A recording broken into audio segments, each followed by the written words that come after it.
good evening and welcome. We're going to take a few moments for folks to be admitted to the webinar and we'll get started shortly.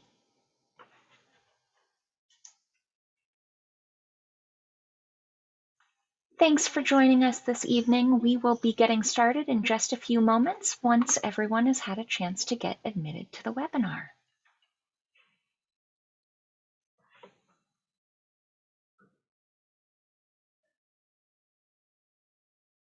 Thank you all for joining. We will be getting started in just a few more minutes. Folks are still being let in and we'll get everybody situated.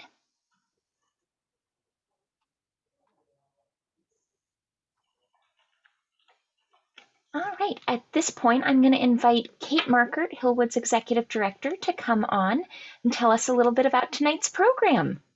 Well, good evening, everybody. I'm Kate Markert. I'm Executive Director at Hillwood Estate Museum and Gardens in Washington, D.C. It's always a pleasure to connect with members and friends, whether it's in our magnificent spring gardens or via Zoom. Thank you so much for inviting us into your home tonight. Please make yourself comfortable. Your cameras and microphones are turned off. The gardens are absolutely luscious at this moment. They're giant rhododendrons that are coming into bloom alongside the late azaleas. I sure hope that those of you who are in the DC area will visit us in person and relax walking among the beautiful flowers. We're open Tuesday through Sunday, 10 to 5. And I know that many of you are already Hillwood members, and I thank you so much for your ongoing support. It has meant a lot to us through this time. If you have not already joined, I invite you to do so. There's a lot more information about membership as well as our temporary visitor guidelines and our mask policy on our website. We do currently require reservations by time to entry, and that helps us manage a safe capacity.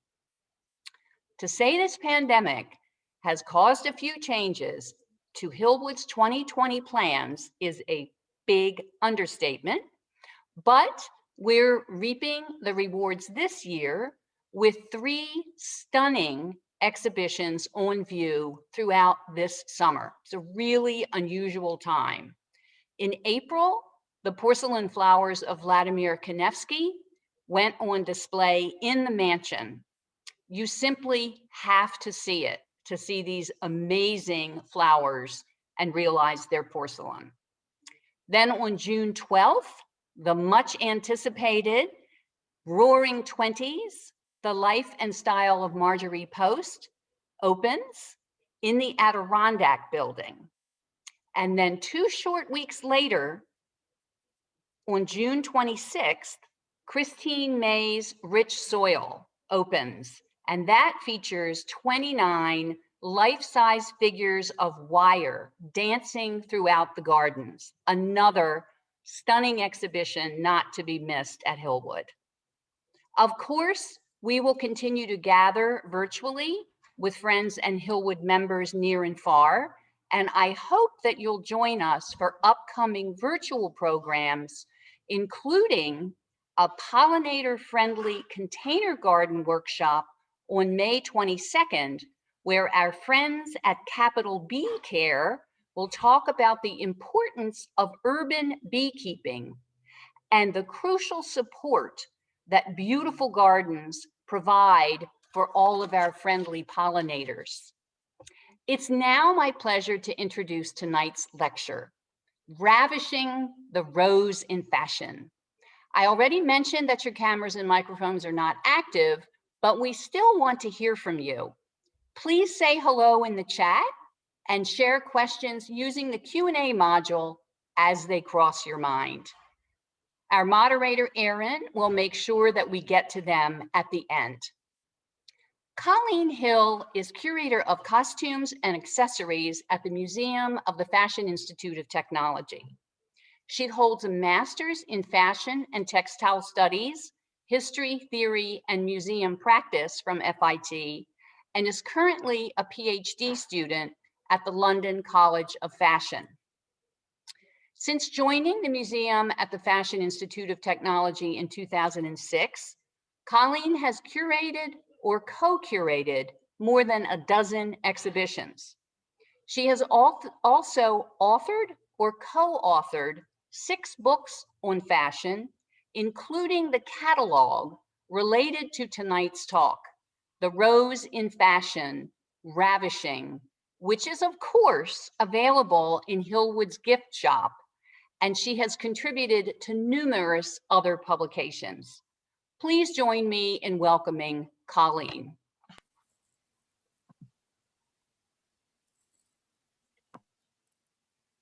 Hello, everyone, and thank you so much, Kate, for that lovely introduction. I'm so pleased to be speaking about Ravishing this evening because unfortunately we have, like Hillwood, been delayed in opening our exhibitions. We haven't yet reopened. So I've actually been thinking about this show for a good 3 years, which in the museum at FIT world is a very long time because we have a lot of exhibitions. So I'm really pleased to be getting back to this and to say that when we do reopen, we will be opening with this stunning exhibition. I wanted to start, of course, by emphasizing, as Kate mentioned, that the book has been released. That was on schedule, so it is ready to go. And I do encourage you to take a look at the book because it gives a lot of fantastic context for how the rose has been used in art, for example, worn as a fresh flower throughout time. It has a lot of really interesting perspectives on perfume. So it really provides a bigger picture than what I'm going to show you this evening, which is really focused on some of the spectacular garments in the exhibition. And I wanted to speak a little bit about how my co-curator, Amy DeLahaye, and I worked to put together this exhibition. One of the things that we really wanted to emphasize was that one of the things that makes the rose so special, and really flowers in general, but we found the rose to be so ubiquitous in this context, was that it can really transform the appearance of just about anyone.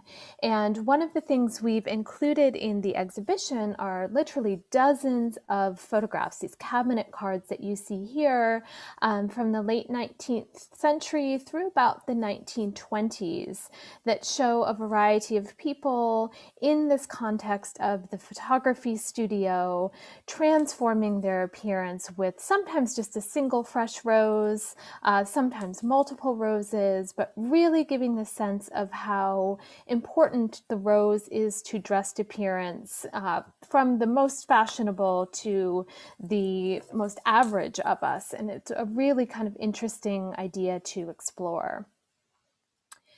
And I also wanted to talk a little bit about how we found the objects within the Museum at FIT collection for this exhibition. We do have a few loans from local designers, for example, that will be included in the exhibition. But because of COVID, many of our more intricate loans from other institutions or from private collectors overseas were canceled. And that was okay because we do have a collection at the museum at FIT of about 50,000 objects, so lots to choose from. The challenge was trying to sort out where these objects were, which had roses, which didn't.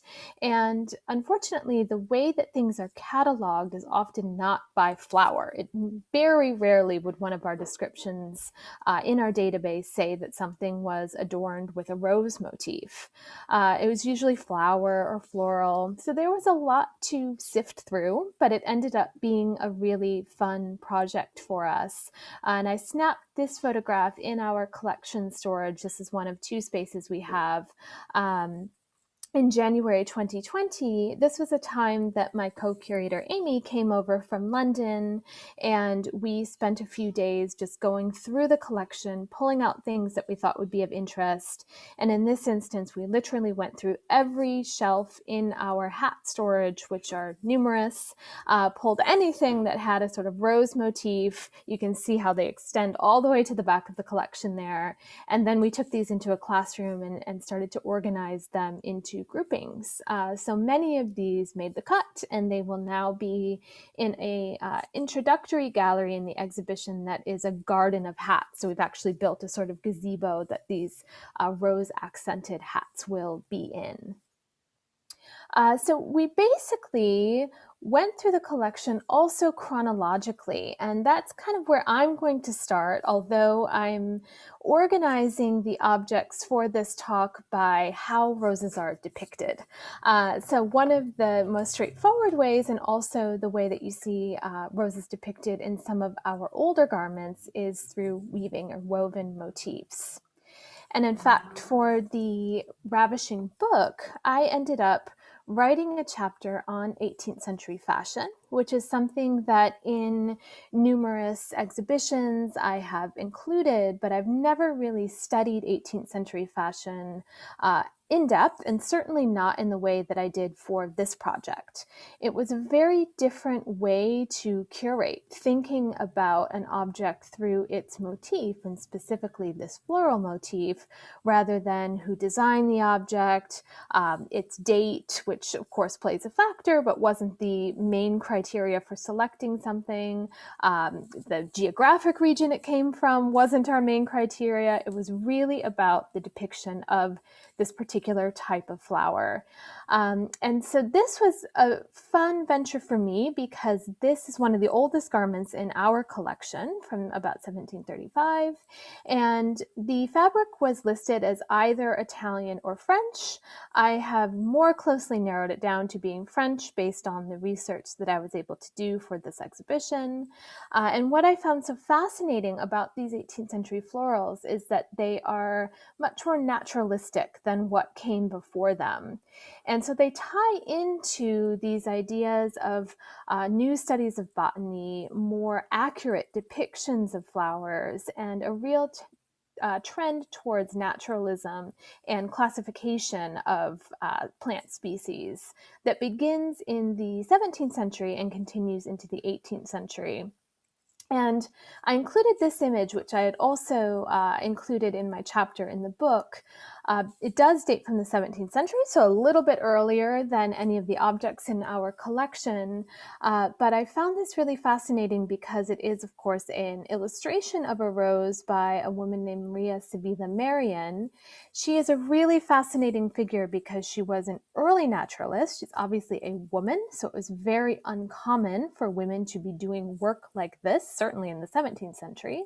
And the way she sort of got away with publishing her botany books was by also pitching these images as something that could inspire embroidery and other kinds of needlework. And if you look closely at this depiction, you can almost see how she has sketched out this flower so that it sort of looks like needlework. You can see how this may have been transferred into a design for an object of fashion. So all of these really interesting ties that I didn't know about prior to researching for this book and this exhibition. And then I'll quickly go through some other great examples of woven fabrics with roses. This one's a little harder to see, but this is, of course, stays, otherwise called corsets, from the mid-18th century. And this is, again, a silk brocade fabric. Silk brocade was essentially the most expensive fabric you could consider in the 18th century. It was all woven by hand, and the more naturalistic and intricate, the more expensive this type of fabric would be. So this is a very high-end garment. And I also wanted to include a little bit of menswear here. a waistcoat, a man's waistcoat from the 18th century. And this was a fun example to research as well. Of course, it has these great sort of red-orange roses woven into it. Also, what was originally gold thread. It looks a little bit silver now in the way that it has tarnished over time, but it was gold thread. And I learned that simply embroidering with this kind of metallic thread was incredibly difficult, which indicated not only that it was made by a professional rather than someone who was perhaps very handy at home, as many people were then, but also that it was likely worn at court. So another thing we like to point out is that menswear, or I should say florals, were not gendered during the 18th century. It was very common to see men wearing floral motifs, and the more elaborate, the better, the more it showed that you were wealthy and perhaps aristocratic. And then an example from the 19th century. This is a little bit hard to see because it's such a gossamer fabric. What's really fantastic about this is that it is, of course, as I hope you can see on the sleeve, woven with a rose motif. It looks like an incredibly delicate fabric, but it's actually a bit sturdier than one might imagine. And that in and of itself kind of reminded me of the rose. It looks so fragile and beautiful, but in fact, it is kind of a hardy flower in many ways.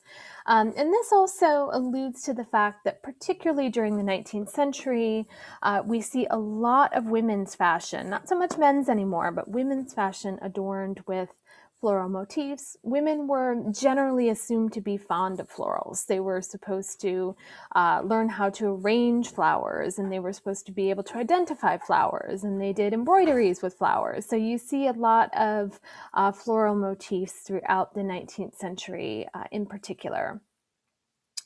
And then I wanted to jump way ahead in time here, ending our woven section with a more recent acquisition to the museum. This is, of course, a man's suit by Alessandro Mikele for Gucci. And this really emphasizes that particularly over the past 5 to 10 years, we've started to see a shift in men's fashion, moving back towards these designs like the floral that you see here. And there, again, this kind of gender fluidity has allowed for motifs that were for many years considered to be quote unquote feminine to be reappropriated into men's styles. Printed roses was quite an interesting idea or technique for us to explore because generally printing is the cheapest way that you can portray a motif on fashion.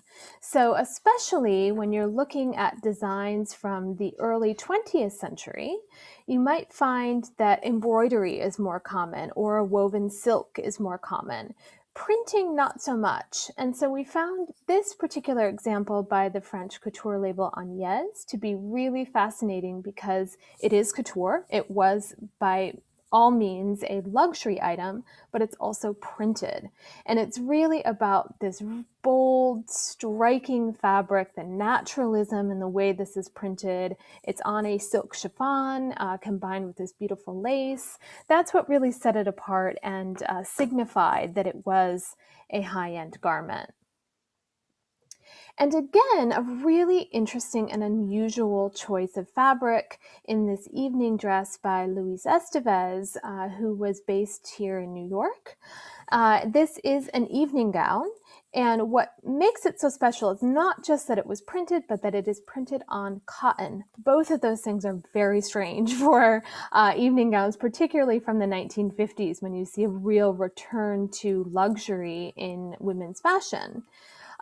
This is a great piece in general because it really shows off Estevez's interesting necklines. He was really known for kind of playing around with silhouettes in the way that the upper torso of his garments were constructed. And this has this really interesting kind of reverse halter neck. So it really shows off his style. It's also, as you can probably see here, this interesting mix of a sort of body skimming style with this very voluminous train. So it has a little bit of an 18th century vibe to it as well. A quick anecdote about this dress, I've always found it to be incredibly beautiful with this really striking, very modern, kind of abstracted rose print. And right before lockdown, I ended up meeting with someone who works at Supima Cotton, and he was telling me about the history of Supima and high fashion. And he brought a photograph of this dress, not knowing that we had it in our collection. And so I found out that this is in fact Supima cotton, which does add another layer because Supima cotton is very high end. So it makes a little more sense for this evening dress. But these kind of interesting encounters you find with people who are also obsessed with fashion. It's always fun to learn something. And then this great example, the quote-unquote paper dress by Harry Gordon. I put this in quotes because essentially this is a non-woven kind of polyfiber material. It's not exactly paper as we would think of it, but this was meant to be something that was disposable. And as some of you may know, there was a trend for paper clothing during the late 1960s. It was this sort of ultimate cycling through trends, disposability, moving on to the next style, kind of statement in fashion. And this is part of a series of, I believe, 6 dresses by Harry Gordon that all had these oversized images on them. So for example, there's one that has a big cat's face. There's another that has a rocket ship. We have quite a number of these, and we were lucky enough to also have the rose, which by far is the most kind of traditional motif of the series. But he, in this instance, has of course really blown up this image, so you get this really gorgeous photographic print. And thankfully, no one wore this and threw it away, so now we have it in our collection. And this is kind of a funny printed piece. This is a loungewear ensemble from the late 1970s by Valentino, and it's made from velour. It's essentially a 1970s version of athleisure that we're seeing today. It's stretchy, it's really comfortable, it's really wearable, but it is actually couture. And what made this so interesting to us, in addition to, of course, its beautiful print and its sort of weird anomaly being couture and leisurewear at the same time, was that it was worn and donated by Deanna Vreeland, who was formerly an editor at Harper's Bazaar and Vogue, and later moved on to be a special consultant at the Costume Institute at the Metropolitan Museum of Art. And she was known for her really singular style, and it's really, if any of you are familiar with her at all, it's really fun and fascinating to think about her wearing this around her very lavish apartment. She loved the color red also. And then our last example in printed is a more recent ensemble by Ray Kawakubo for Comme des Garçons. And we'll see a couple of Comme des Garçons ensembles in this presentation. I had never thought about the fact that Ray Kawakubo has consistently used rose motifs in her collections prior to working on this exhibition, but she has in fact. And this collection was inspired by Marie Antoinette, so 18th century fashion, and specifically a wallpaper print that Marie Antoinette was purportedly fond of. And Ray Kawakubo thought of what the punk aesthetic might look like in the 18th century and combine the two to make this fantastic sort of armor-like ensemble. And now moving on to Embroidered Roses, which for me, particularly when thinking about the 18th century, was something that comes up a lot. And this, unfortunately, we don't have the matching breeches. It would have initially been a 3-piece set with the jacket, the waistcoat, and the breeches all embroidered. Going back to this idea of elaborate menswear in 18th century fashion, I spoke a little bit about how woven silks tended to be more naturalistic during this time. And that was partly because there were new developments in looms, in addition to those developments in botany that I mentioned. But the other thing that these motifs influence is embroidery. And in fact, we start to see much more elaborate and naturalistic motifs in embroidery as well. Unfortunately, I don't have a detail of this. I hope you can see that the largest floral motif in this sort of menagerie of floral is a rose. And often I found that when there are multiple flowers depicted in a certain print or motif, the rose is the most prominent. It's often the largest. It tends to be the most naturalistic. So it's quite interesting. I'm not entirely certain if that's because the rose itself was such an important flower, if it was something that was kind of easy and fun to depict, but nevertheless, it usually tends to be quite prominent even among other flowers. And I included this Roberto Cavalli pantsuit because it really is taking cue from 18th century menswear. And he is known for his beautiful embroidery on leather and other materials. In this instance, he's used that idea of the three-piece man's suit and created this really elaborate all over embroidery. But I love this as well because he's used the idea of this sort of cutaway technique that you often see in menswear from the 18th and the 19th centuries. So it's when it's kind of fitted over the chest and then cuts away over the waist. He's used that to emphasize the navel and, of course, the fact that he has made these very early 2000s low-rise trousers. So really putting a contemporary take on this idea and also, of course, translating menswear into women's wear.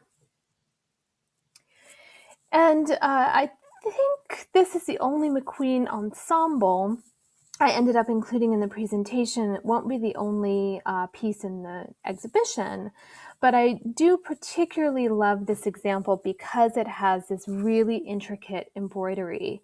And Mcqueen was also really well known for his immaculate tailoring, and this is a really beautifully done pantsuit.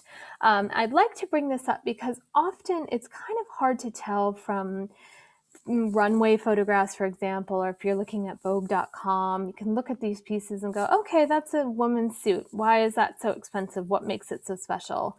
And I think in this instance, particularly with this really gorgeous embroidery, you can get a sense of why these pieces are so fantastic and why we at the museum at FIT love for people to come and see these things in person, because it really is a completely different experience to see how beautifully crafted some of these objects can be.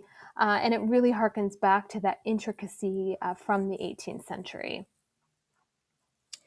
And sculpted roses are really one of my favorites because they tend to be so fun and sometimes a little bit more subtle. This evening dress by the French couture label Bouet-Sur was quite interesting to me because Bouet-Sur was known for sculpting flowers, particularly roses. But often when you see examples of their work with those sculpted flowers, they tend to be colorful. They're pink or they're red, and they're really showing off that they're roses. And so this example is a little bit subtler. It's made from this metallic silk fabric in silver. And I hope you can see from the details here that they're more kind of a rosebud. They haven't quite opened up yet, and they're combined with all of this other elaborate embroidery. So it's a little bit of a different take on their usual rose motifs that I found to be quite beautiful. And again, this is a little bit of an uncommon style for Bouet-Sur, but in general, their work tends to be quite rare. So we were really keen to include it in this exhibition. And I was personally very happy to include this garment, which is by Rodarte, a label run out of California by the sisters Kate and Laura Mullavey. And when I started at the museum in 2008, this was a new acquisition. It was one of the first things I remember coming in and looking at and, excuse me, being very excited about.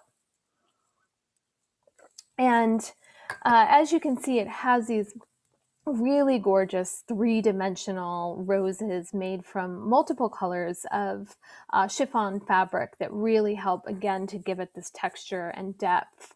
And I was and am still obsessed with looking at the detail in this garment. And Rodarte has become known for their use of flowers. Often when their work is displayed and they're part of how it's shown, you'll see that they use lots of artificial flowers. They send models down the runway with really elaborate rose or floral headdresses. So they certainly, again, become known as a label that uses a lot of flowers in their work.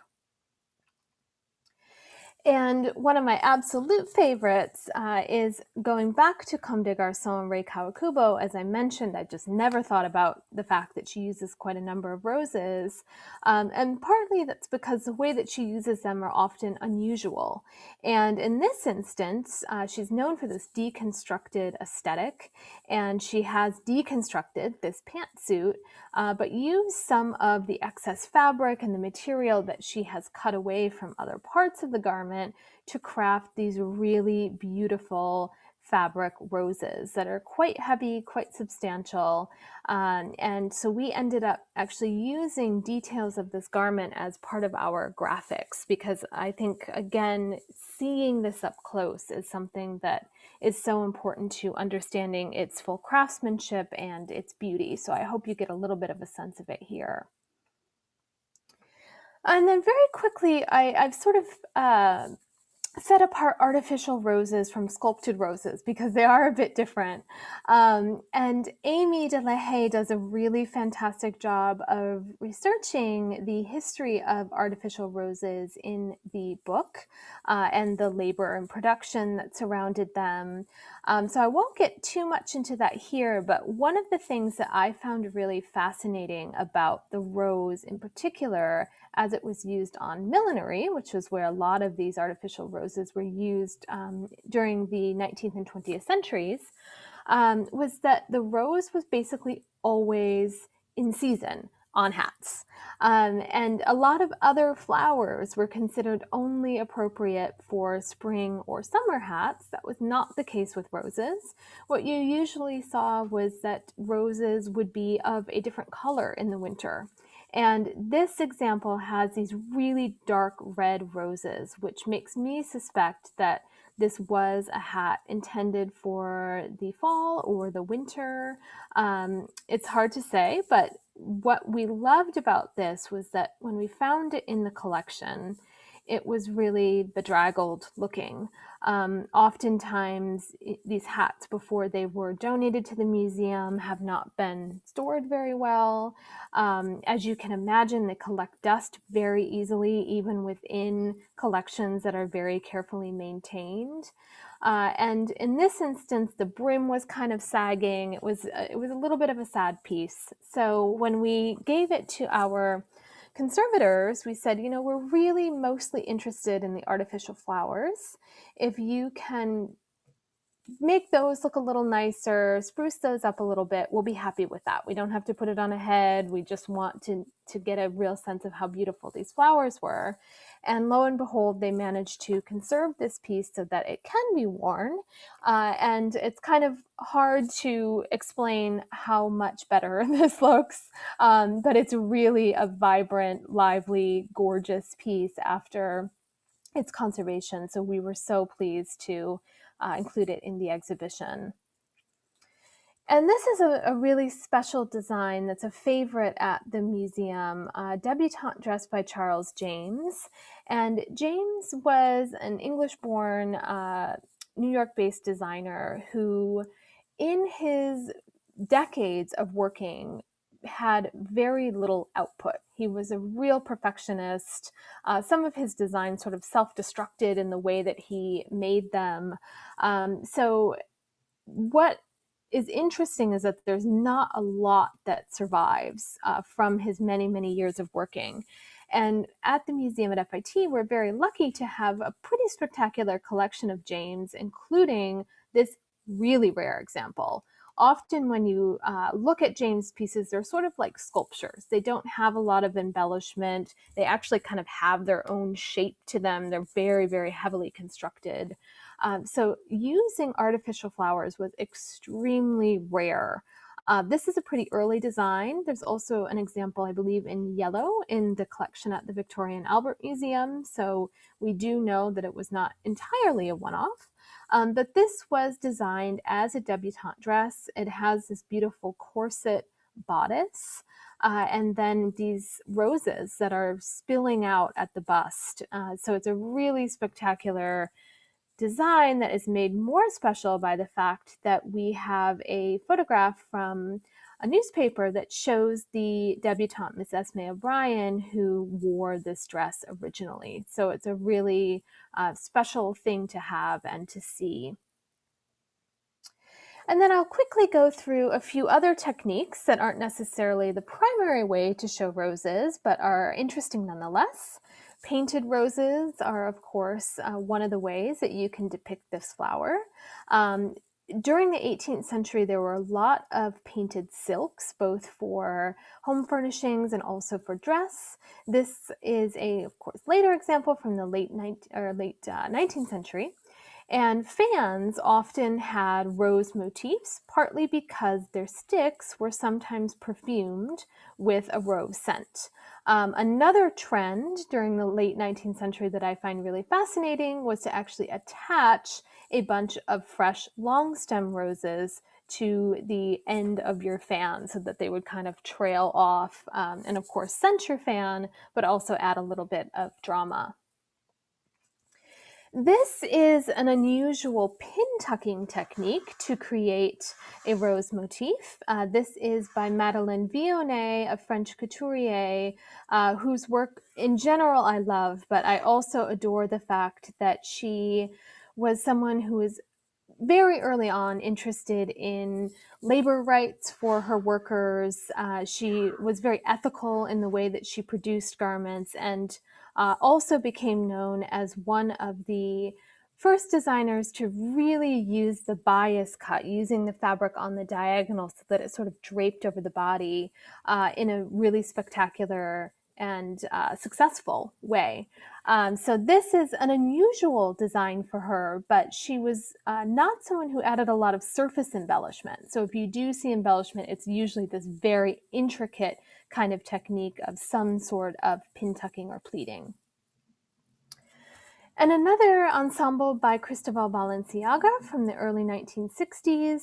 This is just to underscore the fact that the rose motif is often seen on lace, which again is something I hadn't always thought about, but very often when you look closely at the florals that make up a lace, they are roses. And we were particularly interested in showing a black lace ensemble by Balenciaga because he was known for using this material. Although he was based in Paris, he was Spanish born, and there's a long history of things like ecclesiastical fashion, or dress, I should say, using black lace in Spain. So it was a little bit bringing his heritage into this design as well. And one of my very favorites, the American Beauty Rose Gown by Halston. I think that the Halston Netflix show is premiering today. It seemed to be quite a thing on Instagram this morning. I'm very excited to see that. Excuse me. Because Halston really was an incredible designer. And oftentimes when you see his clothing, it looks very simple. And in fact, it's completely deceptive. The simplicity comes from his incredible pattern making skills. So for example, he could make an entire dress that would drape around the body really artfully from a single piece of fabric. Absolutely amazing skills. In this instance, he's using many pieces of fabric, but they're essentially circular. And I hope that you can get a little bit of a sense of how that worked. You can see where they attach around the hips and then flare out. So it's kind of the center of that circle that's been attached and then drapes out really elegantly. And you can get a sense of it here, but certainly also when the wearer is seated or the dress is allowed to sort of fan out around the wearer, you can get a sense of how this looks like the petals of a rose. And it's this very specific red color that was associated with this breed of rose called American Beauty. And then finally, some of you may be familiar with this example. We used to promote the talk. This just happened to be in our collection already, one of my absolute favorite shoes of about 4,000 pairs. These stiletto pumps made from red suede, and the rose-like petals are just scalloped pieces of suede. And then there is a very sturdy, actually, solid metal heel that has been coated and shaped to look like the thorny stem of a rose. One of the things that Amy likes to point out that was really her observation working on this exhibition is that you very rarely see roses depicted in fashion with their thorns. So this is an exception to that. And then another topic that's really dear to me is the idea of clothing that has been repurposed. And I have a few examples here, a couple of them underscoring the influence of 18th century silks and the lasting value of those fabrics. As I mentioned very early on, they were woven by hand. They were incredibly expensive. They were and are very beautiful and often more durable than you might think. So when we get into the late 1830s, 1840s, there's this somewhat mysterious trend for remaking silks from the 18th century into new garments. And I say mysterious because they're often Spitalfields, which was a silk weaving center in London during the 18th century that was very prominent. I don't know why Spitalfields in particular were so popular, other than maybe they were kept more than other types of silk.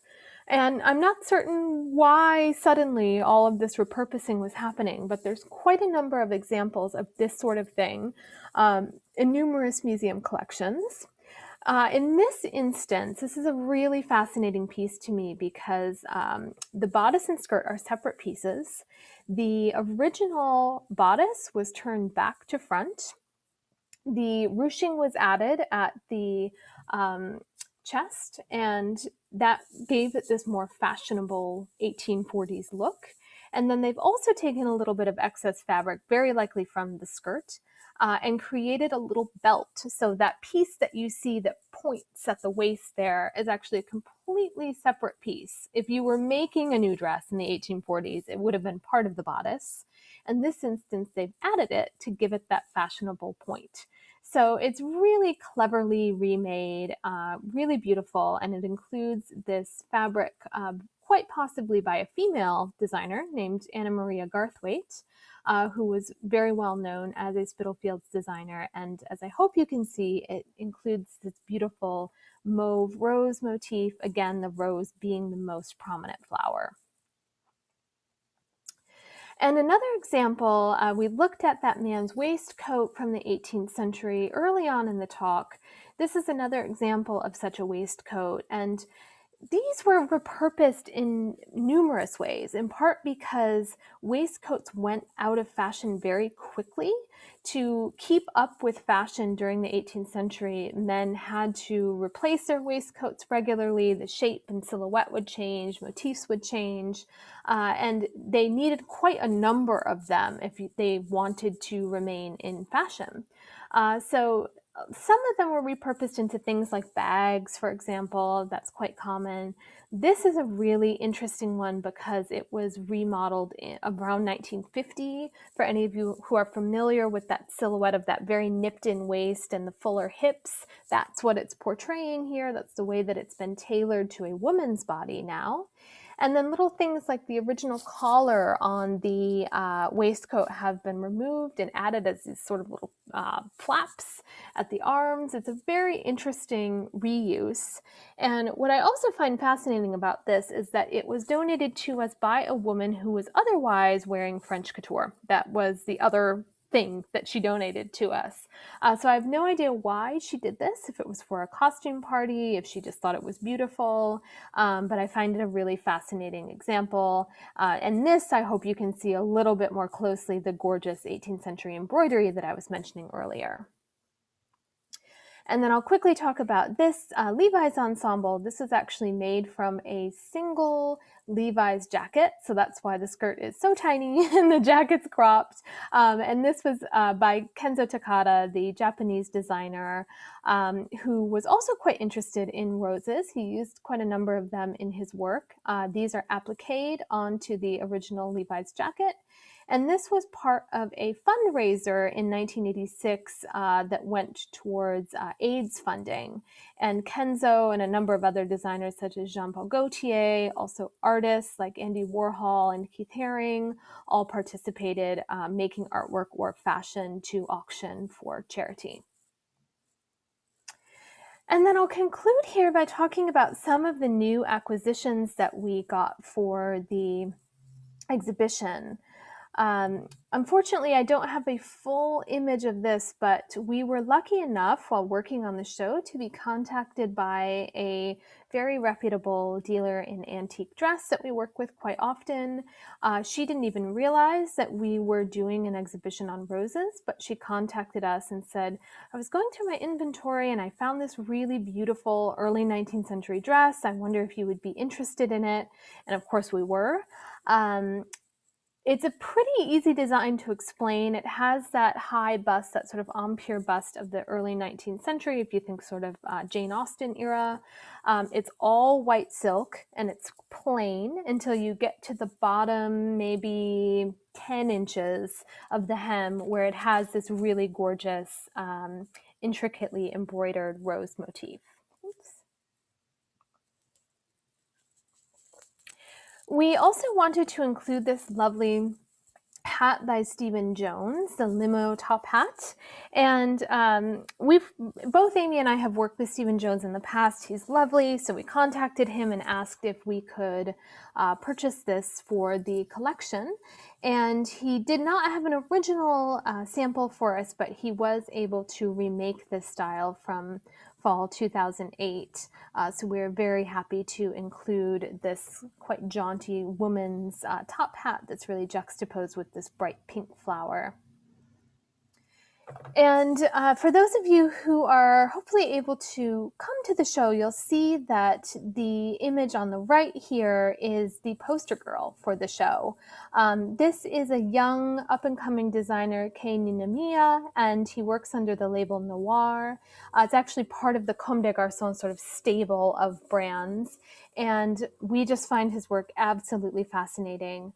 And for a couple of seasons, he was doing these really intricate garments that have this sort of profusion of textured pieces of fabric that gave them this rose-like appeal. And then, of course, he's furthered that on the runway by adding these sort of vines in the model's hair. I was on the lookout for an ensemble by Patrick Kelly, who is a favorite designer of the museum in general. And we were lucky enough to come across this piece. I knew that he had done some designs with roses, and I finally found one. And so we acquired this. It's a three-piece ensemble, the jacket, wide leg pants, and then this great little tie blouse. And funny enough, a few weeks later, someone contacted us with a donation of a mini dress and jacket from the same collection, this time reversed. So it's a black ground fabric with white polka dots and these great red and pink roses. Another piece that we wanted to acquire that we thought initially would have to be remade was the Flores basket by Lulu Guinness. This was introduced in the 90s when my co-curator Amy de la Haye was working as a curator at the Victoria and Albert Museum, and she had acquired one for their collection when it first came out. We wanted one for this show and contacted Lulu Guinness, and they told us that they were getting ready to relaunch this style so they could send us the remake, and we were very happy with that. But as we continued to communicate with them, they actually found a couple of examples from the 90s, which is even better for us. So we chose this from a couple samples that they found. It's a little bit hard to see here because it sort of blends into the black of the bag a bit. But the roses on this are absolutely gorgeous. Some of the most beautiful artificial roses I've seen from contemporary fashion, certainly. And another style that we had our eye on was this clutch bag by Alexander Mcqueen. We'd originally seen this in solid red, and we are very interested in that. When I started to look for where we might acquire this style, I found this example, excuse me, white with red lace, and we liked this even more because, again, here you can see the rose motif in lace, very common. And this is a really fun object because it's quite small. It would maybe hold a lipstick and some keys, maybe a cell phone on the smaller side. So it's quite petite, and the case of the bag is actually quite delicate. But then that handle, which is fashioned to be this sort of knuckle duster, is cast in metal, and it's incredibly heavy and quite intricate. So it's this kind of interesting dichotomy in this design that we think is spectacular. And I was very keen to reach out to the new label by Tracy Reese, which is called Hope for Flowers, in part because Tracy Reese is from Detroit. I'm from Michigan myself, and she has been working with an organization in Detroit. So some of the proceeds from this brand go to an organization called Detroit Dirt, which is an organic waste recovery service that helps to make high quality compost. So she's essentially working with people in Detroit on this initiative, and also to make and distribute the clothing. So it's all about ethical sourcing and craftsmanship, and in many instances also happens to have these lovely floral motifs. So we acquired this Rosebud dress for the exhibition and collection. And another newer example for us, this lovely dress by Claudia Giusel, who is a Cameroonian designer who is currently working out of Italy. This was quite a fun piece because our director acquired this and asked someone to send me a photo of it from our collection in our office space. And I kind of looked at it in the photo and thought, I don't get it. And then I saw it on the body and thought, oh, there it is. It's really, really gorgeous. And this is all made from hemp material. And as you can see from the name, the designer was inspired by roses and the way that the petals are sort of unfurling around the body. And then finally, to conclude, I wanted to come back to that idea of menswear, men's fashion. This is an ensemble by an up-and-coming young designer named Neil Grotzinger. He works under the label Neil. And this is actually meant to be a unisex ensemble. It's shown on a man here, which we also thought was spectacular. And of course, it's lace. And it's actually a spray-painted rose lace that you see on the trousers. So again, coming back to the idea that what I hope we're seeing is that something like the rose or floral motifs is no longer being strictly gendered in the way that it was in the past. And we're almost going back to this sort of 18th century mentality of anyone wearing what they find to be beautiful and suitable for themselves. So on that note, thank you all so much, and I'm very happy to take any questions you may have. Colleen, that was fabulous. It is so fun to hear your passion and energy and excitement about these objects and to revel in them with you. My name is Erin Lurie, and I am the head of adult audiences at Hillwood. Tonight, I have the pleasure of serving as your moderator. We have a few questions to help get us started, but as Kate mentioned at the beginning, we definitely want to hear from you. So please make your way over to that Q&A module and share your questions for Colleen. A couple of our visitors, I think, were channeling my enthusiasm for that repurposed gown, that 1760, 1840 Spitalfields gown. And there was some active conversation in the chat about the Huguenot silk weaving and Lyon as the French kind of alternative.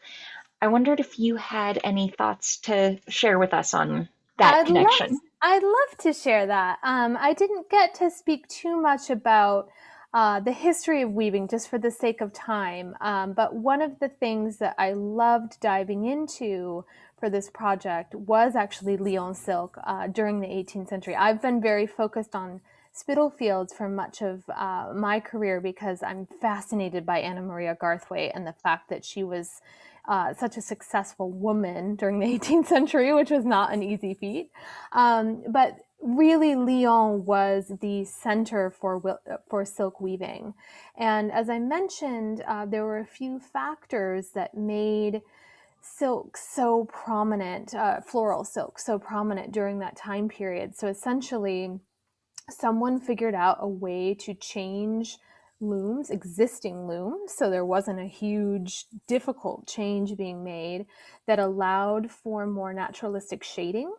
And so that, of course, created better motifs, better floral motifs that were then in turn inspired by these beautiful botanical drawings. So basically everything was going from like, oh, this kind of looks like a rose to things that really looked like roses. And Lyon was really a leader in that. The dress that I mentioned from the 18th century, the 1735, was a really fun one. I didn't include the other sample of a silk that I found, but as I said, it was it French? Was it Italian? And I actually found an example of another fabric, I think in the Art Institute of Chicago collection, looks almost exactly like our fabric that was French from Lyon. And it was actually sold by a man named Jean Revel, who for many years was considered to be a silk weaver, kind of like Anna Maria Garthwaite, but it's more likely that he was more of a manufacturer and a businessman. So yeah, it was really interesting to dive into Lyon, and there's a lot of debate in the 18th century about who was doing what first. Was Jean Revel introducing these things? Was Anna Maria Garthwaite more prominent? She certainly had a notebook full of designs from Lyon, so they were all keeping tabs on each other. So some 18th century design competition, definitely. That's fabulous.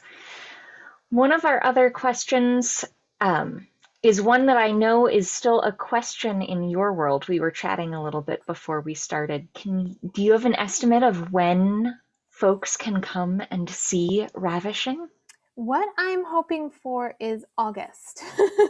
I can't say when in August, but we are working on a reopening plan, and we're really hoping that we will be able to open soon. As you can imagine, the installation process will be a bit slower since we can't all be together all at once, unfortunately. But we're really hoping for summer or autumn, particularly since it'll be a kind of nice season for flowers still. Absolutely. I also just dropped the link in the chat again for the catalog, which is available at Hillwood's Museum Shop. You can have it shipped to you. You can come and pick it up the next time you're on campus. But I did get a couple more questions about that. Ellen asked about the embroidery and whether there was any Lesage embroidery. Oh, yes. We don't actually have any Lesage embroidery in the exhibition. I wish we did. Of course, there are certain designers who worked pretty exclusively with Lesage, so if we had embroidery, it would very likely be theirs. But unfortunately, no, not in this exhibition. That's a great question, and unfortunately, the sort of thing that we don't always get to include when we're doing only MFIT collection objects for the most part. Tan asked if there were any noticeable differences in the use of roses in fashion between the nobility or court. You mentioned there were a couple of pieces you could see were clearly worn at court because of the care and construction, versus kind of the everyman. Absolutely, yes.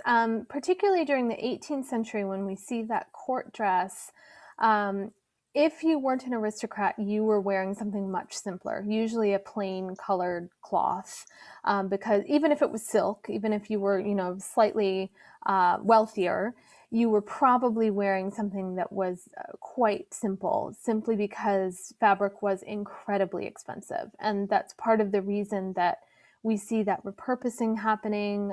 Even the wealthiest people during the 18th and into the 19th centuries were often remaking gowns. So one of the things that I love to look for in 18th century gowns that you can often find is evidence that they were remade into other silhouettes. So even the richest people were remaking these clothes. So you can imagine that those who had less money or who were not aristocracy were not wearing the same types of fabrics in general. And I should also mention that printing fabrics was something that took off in the 19th century. So when you get more inexpensive motifs, that's really a 19th century phenomenon. I loved the way you were able to contrast the paper dress along with some of the more ethical consumer consumption and link a little bit of the rose in fashion story to environmental sustainability, which seems particularly apt. Yes, and we were very excited to have things like the Tracy Reese and the Claudia Nitsama. And I also just found out today we're hopefully getting a loan from Prabal Garung for the exhibition from his Spring 2020 line. And I wrote to one of his colleagues and asked what the fabric was, so I could put the fabric on the identification label. And she wrote back and said it's 100% repurposed cotton. So I had no idea. I didn't know there was any kind of sustainable connection. There are so many other great things about that collection. So I love seeing that. I believe, hopefully, we're working sustainability more and more into fashion without even necessarily having to tout it as such. That's fabulous.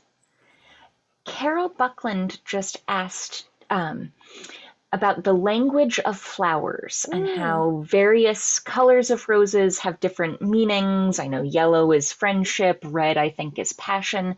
Is that something that you see translated into the fashion use of roses?